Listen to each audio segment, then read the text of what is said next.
Em um contexto geral, os palcos da principal categoria do Olímpia sempre foram dominadas por gigantes. Poucos de uma estatura mais baixa conseguem se destacar na Open.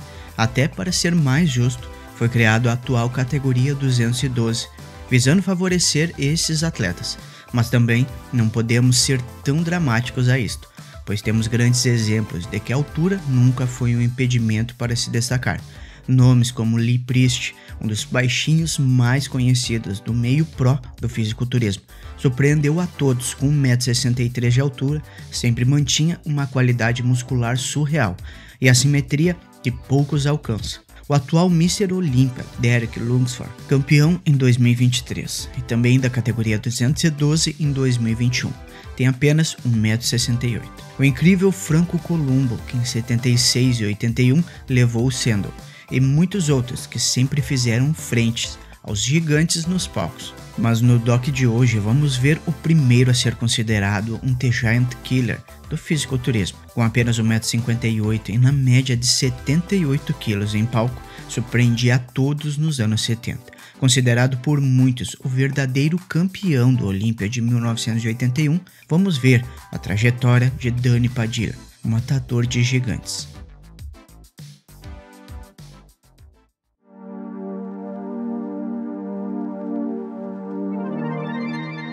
Danny Padilla nasceu em 3 de abril de 1951 nos Estados Unidos. Apaixonado por luta livre, futebol americano, ginástica e até mesmo basquete eram os esportes que praticava na sua escola. Quando Danny tinha 8 anos de idade, ele e seu pai foram à livraria. De repente, os olhos de Danny se fixaram na capa de uma revista e nela estava a foto de Larry Scott. Então o garoto declarou orgulhosamente ao pai: "É isso que eu vou ser quando crescer." O pai disse: "Ok." Pegou o menino pela orelha e o levou para fora da loja. Com uma revista que mostrava treinamentos de musculação, ainda garoto, no porão da sua casa, começou a criar a sua própria academia. Improvisada mesmo, pois não havia condições de frequentar uma academia. Canos com barras, caixas de leite cheias de pedras serviram-lhe como halteres. Assim começou a sua jornada. Ele estava determinado a se tornar um fisiculturista. Com o tempo, ele percebeu que estava destinado a isso, pois seu desenvolvimento era notável e tudo começou a ter uma evolução corporal ainda maior quando começou a frequentar uma academia. Danny Padilla subiu ao palco pela primeira vez aos 17 anos e aos 18 já havia vencido o torneio de Mr. Rochester. Isso também foi um recorde, ninguém havia vencido esse torneio com tão pouca idade. Em 1975, aos 24 anos, Padilla se tornou o primeiro no Mr. USA, realizado pela AFAB, a Federação Amadora de Bodybuilding, mais tarde renomeada como NPC, em Venice, na Califórnia. Danny teve que lutar pelo título com atletas como Roger Callaghan e Danny Gable. No entanto, essa vitória não deu a Padilla o status de profissional, que naquela época só podia ser obtido nos campeonatos do Mr. América. Mas depois desse show, Danny Padilla foi notado por Joe Wilder e convidado a treinar sob sua tutela. Assim, Danny entrou no ambiente de elite do fisiculturismo daquela época, sem ainda ser um profissional. Junto com eles, ele participou das filmagens do filme Pumping Iron. Em seguida, Padilla entrou para a equipe americana, que estava se preparando para participar do torneio do Mr. Universo. Mas algo inusitado iria acontecer nesse torneio.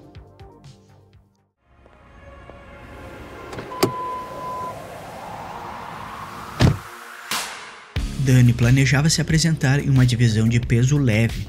Essa equipe incluía Robbie Robson, Ken Waller e Mike Katz. Na noite anterior ao torneio, Waller e Katz foram convidados para a sessão de fotos e pela manhã, Danny Padilla descobriu que em vez de um peso leve no torneio do Mr. Universe, haveria 2 pesos pesados. Danny ficou muito chateado por ter sido expulso da equipe e até ia processar a IFBB. Ele já estava planejando se despedir de todos e deixar o torneio, mas a situação acabou se tornando muito incomum. Padilla conversou com um fisiculturista português que falava espanhol, que ficou muito surpreso com o fato de Danny, dessa forma, não aparecer no torneio. Padilla disse a ele que não precisava dos americanos, pois eles o expulsaram da equipe. Então o português sugeriu: "Por que você não se apresenta pela nossa equipe?" Então Dani se aproximou do oficial da IFBB, Oscar State, e perguntou se poderia participar do torneio pela equipe portuguesa. State perguntou como ele estava aqui. Dani explicou: com a equipe americana, mas eu não precisava disso. Em seguida, Oscar Teste começou a descobrir de onde ele vinha. Padilha disse que nasceu nos Estados Unidos, mas seus pais vieram da Espanha e moraram em Portugal por um bom tempo. Como resultado, ele teve a oportunidade de se apresentar. Todas as pessoas que conheciam Padilha ficaram perplexas quando o viram no palco sob a bandeira portuguesa. Dani estava em ótima forma e ficou entre os 3 primeiros. No entanto, a gerência da IFBB não gostou da engenhosidade de Padilha e decidiu livrar-se dele. Por causa desse incidente, mais tarde, no filme Pumping Iron, a maioria das cenas com sua participação foi cortada, restando apenas a cena em que ele e Arnold discutem as costas de Franco Columbu, em um pequeno fragmento do poema de Ed Rhodes em que Dani está indiretamente presente.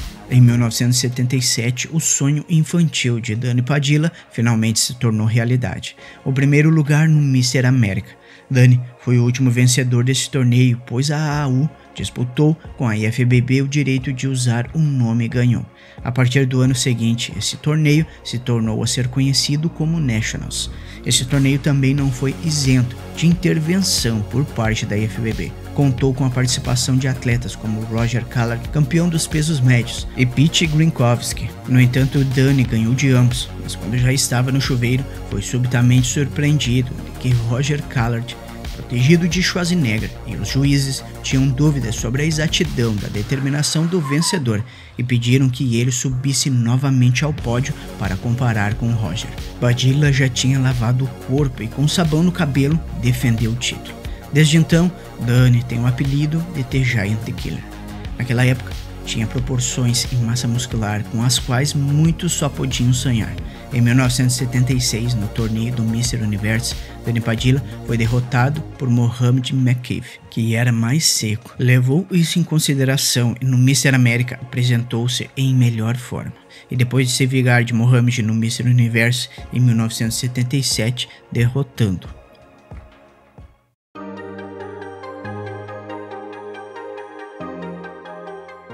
Como profissional, Dani Padilha nunca revelou totalmente seu incrível potencial genético. No Olímpia de 1978, ele ficou apenas em 6º lugar, porque novamente não era tão seco e cortado na ideia dos juízes. Não alcançou o nível de Frank Zane e Robbie Robson no Night of Champions em 1979. Ele ainda andou um pouco na frente de Robson, mas nos últimos minutos da posição comparativa, Robbie lhe tirou a vitória. No Mr. Olímpia, em 1980, Dani se apresentou em uma forma fantástica. Seus músculos e proporções corporais estavam em uma qualidade incrível. Os juízes o deixaram em 10º lugar. Depois desse Olímpia, indignado, Padilha trocou a Califórnia por Nova York e decidiu abandonar completamente o fisiculturismo. Ele não conseguiu resistir e no ano seguinte decidiu novamente ir ao Mr. Olímpia. Passou pela dieta mais rigorosa até então. Queria secar o máximo que podia, aliado a um volume muscular estético para seu 1,57 m. Baixou seu peso para 68 quilos. Seu rosto ficou tão magro que ele nem podia ser reconhecido.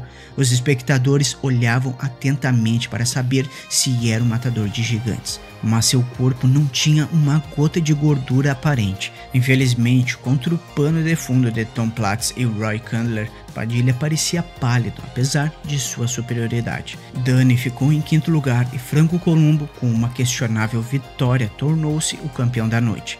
Os resultados desse Olímpia, em geral, foi um dos mais controversos e, segundo muitos, tendenciosos. Mas essa conquista foi a melhor da carreira de Padilha, pois acima do 5º lugar nesse torneio, ele não subiu mais. Se apresentou em outros 15 e em 1994, após o 7º lugar no Masters Olímpia, ficou 6 anos sem competir. A última vez que subiu em um palco foi em 2000, no Masters Olímpia, onde ficou em 10º lugar. Dani Padilha, apesar de sua estatura baixa, conseguiu alcançar um sucesso extraordinário no fisiculturismo, pelo qual foi incluído no Hall da Fama da IFBB. Dani ainda treina e se mantém em boa forma. Participa de alguns podcasts e entrevistas, mas gosta de ser mais discreto com sua vida pública. Um ícone do fisiculturismo que marcou seu nome, apesar de 1,57 m, mas uma qualidade muscular incrível. Aqui na tela vamos nos aprofundar mais em um doc especial que conta o controverso Olímpia de 1981, que muitos consideram que Dani Padilha poderia ter sido considerado o campeão da noite. Nos vemos lá!